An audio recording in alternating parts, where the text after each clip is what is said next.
নতুন ব্লগে তোমাদের সকলকে দেখে তো বুঝতেই পেরেছো যে আজকে রাসমেলার ব্লগটি তোমাদের সাথে শেয়ার করব। আপলোড করতে অনেকটা লেট হয়ে গেল, যদিও এখন মেলাও শেষ হয়ে গেছে, বাট আমার ভিডিও এডিট করাই হয়নি কারণ মোবাইলটাও কিছুদিন থেকে একটু ডিস্টার্ব দিচ্ছিল আর একটু ব্যস্ততাও ছিল।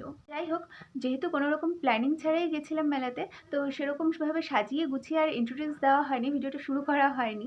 তো মেলাতে গিয়ে যতটা যা পেরেছি সমস্তটাই তোমাদের সাথে শেয়ার করার চেষ্টা করেছি। এখন আর আমি বকবক করছি না, তোমরা ভিডিওটা স্কিপ না করে সমস্তটা এনজয় করতে থাকো।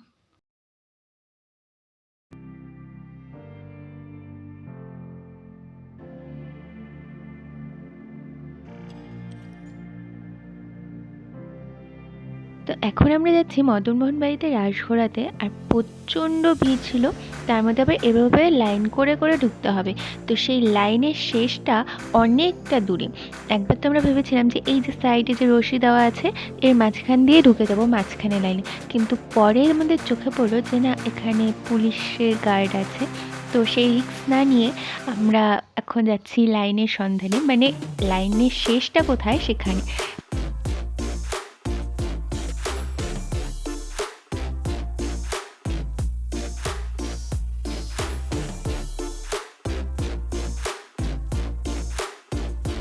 তো অবশেষে লাইনে দাঁড়াতে পেরে আমাদের খুশিটা দেখো একবার। এটা আমাদের কাছে একটা বিরাট অ্যাচিভমেন্ট ছিল, বিকজ আগের দিনও আমরা এসেছিলাম মেলাতে, কিন্তু এত বড় লম্বা লাইন দেখে সেদিন আর ঢোকার সাহস হয়নি মদনমোহন বাড়িতে, আর সেদিন ভিডিও করা হয়নি সেভাবে।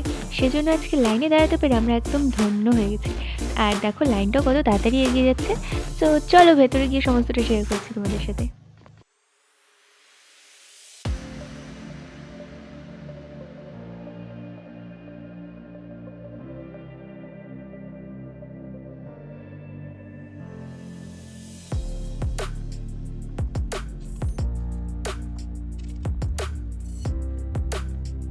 রাস ঘোরার সময় বোনকে বলেছিলাম ভিডিও করে দিতে। ও ভিডিও তো করেছে ঠিকই, বাট আমি এখন আর নিজেকে কোথাও খুঁজে পাচ্ছি না। যাই হোক, রাসটা আগে ঘুরিয়ে নিই, তারপর সমস্ত মদনমোহন বাড়িটা তোমাদেরকে একটু ঘুরে দেখাবো, আর তারপর যাব মেলাতে। তাই ভিডিওটা স্কিপ না করে সম্পূর্ণটুকু এনজয় করতে থাকো।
তোমরা কে কে এরকম ভেলপুরি খেতে পছন্দ করো অবশ্যই কমেন্ট করে জানিও। আর আমরা তো এটা ফার্স্ট টাইম ট্রাই করলাম, যেহেতু ফার্স্ট টাইম ছিল তাই জন্য প্রথমে একটাই নিয়েছিলাম। এই একটাই আমরা 5 জন মিলেও শেষ করতে পারিনি, কারণ এটা ভেতরে যে ঘুগনিটা দিয়েছিল সেটা থেকে একটা বাসি গন্ধ বেরোচ্ছিল। তারপর আমরা পাপড়ি চাট অর্ডার করলাম, আর সেটাতেও সেম একদম খেতে ভালো ছিল না। তারপর একটা মোগলাই অর্ডার করেছিলাম, কিন্তু মোগলাইটা খেতে মোটামুটি ছিল, খুব যে ভালো ছিল সেটা না, তাই জন্য আর অর্ডার করা হয়নি। ও তোমাদের তো বলাই হয়নি যে আমরা কারা কারা মেলা গেছিলাম দাদা ভাই, ওদেরকে তো দেখতেই পাচ্ছ, এই যে বৌদি ভাই, বুনু আর আমি। তো তারপর আমরা এখান থেকে বেরিয়ে একটু মেলায় ঘুরে নিলাম।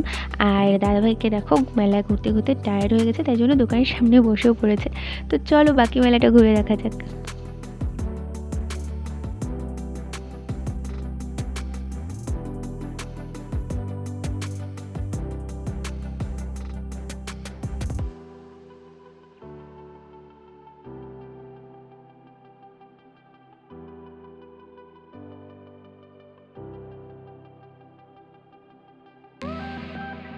তো বেশ কিছুক্ষণ মেলা ঘোরার পর আমরা গোপাল ভাঁড়ের মটকা পোলাও খেতে গেলাম। আর এর সামনে একবার ভিড়টা দেখো, প্রচণ্ড ভিড় ছিল। তাও লাইন দিয়ে দাঁড়িয়ে থেকে অনেকক্ষণ ওয়েট করে আমরা মটকা পোলাও নিতে গেলাম। আর ওই যে দেখতে পাচ্ছ মাটির মটকা, ওর মধ্যে করে পোলাও আর চিকেনগুলো সার্ভ করছিল, তো আমরাও নিয়ে নিলাম।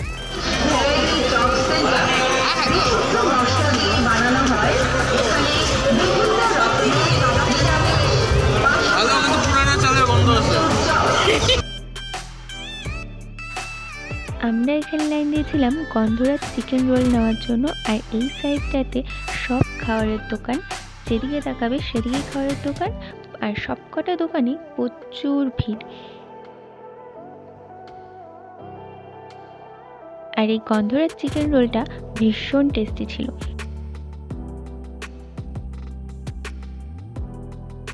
আর এখানে লাইন দিয়েছিলাম ফিশ ফ্রাই খাওয়ার জন্য। তো ফিশ ফ্রাই চলে এসেছে, আর ফিশ ফ্রাইগুলো ভীষণ ভালো ছিল খেতে।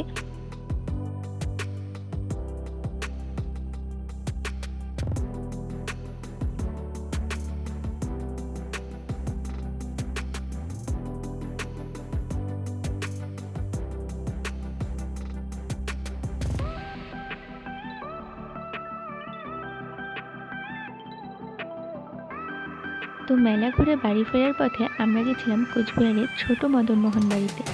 তো ছোট মদন মোহন বাড়ি হয়তো বলে, আমার ঠিক জানা নেই। এখানেও মদনমোহন ঠাকুর আছে, আর সম্ভবত এই আয়তনটা ওই মদন মোহন বাড়ির থেকে কিছুটা ছোট, তাই জন্যই হয়তো এরকম নাম।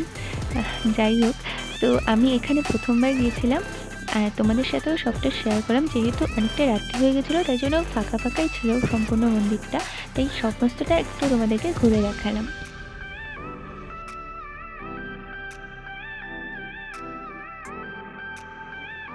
যে সময় আমরা মন্দিরে গেছিলাম সেই সময়টা খুব কুয়াশা ছিল, তাই জন্য এরকম ঘোলা ঘোলা লাগছে, দেখে হয়তো বুঝতেই পারছো।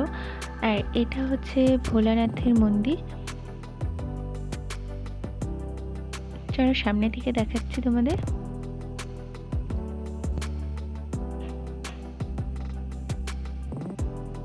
আর এই মন্দিরটার পাশেই ছিল এই যে মদনমোহন মন্দির।